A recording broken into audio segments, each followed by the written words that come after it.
En los últimos días, a propósito de lo que ha estado pasando en Venezuela, he reflexionado sobre un problema, sobre un tema que me parece muy interesante, que me gustaría compartir con ustedes a través de este medio. El mismo parte de una pregunta: ¿qué tan determinados estamos con relación a las cosas que creemos? Generalmente asumimos que somos libres o autónomos para decidir qué creer, qué pensar o qué ideas tener.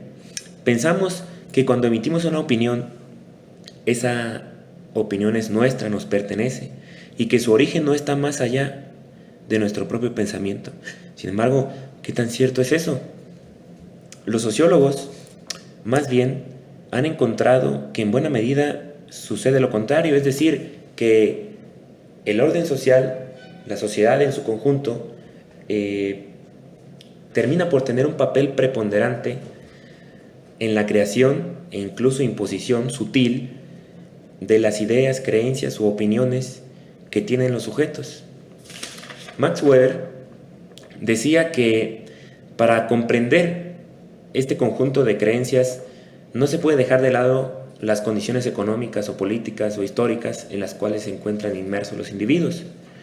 Gabriel Tarde incluso llegó a decir que el vivir en sociedad era equiparable al estado hipnótico, al vivir en el sonambulismo.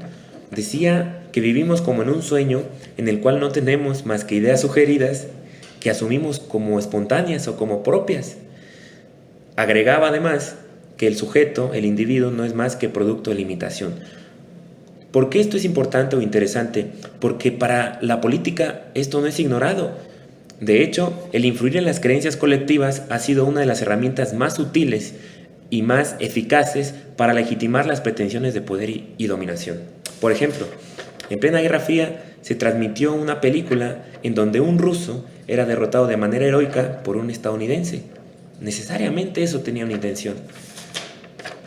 En esta película, claramente se ve que lo rubio, lo blanco, estuvo asociado a lo bueno, a lo legítimo, a lo deseable, mientras que lo negro y lo oscuro se asoció a la maldad, a lo malo, a lo negativo, a lo despreciable.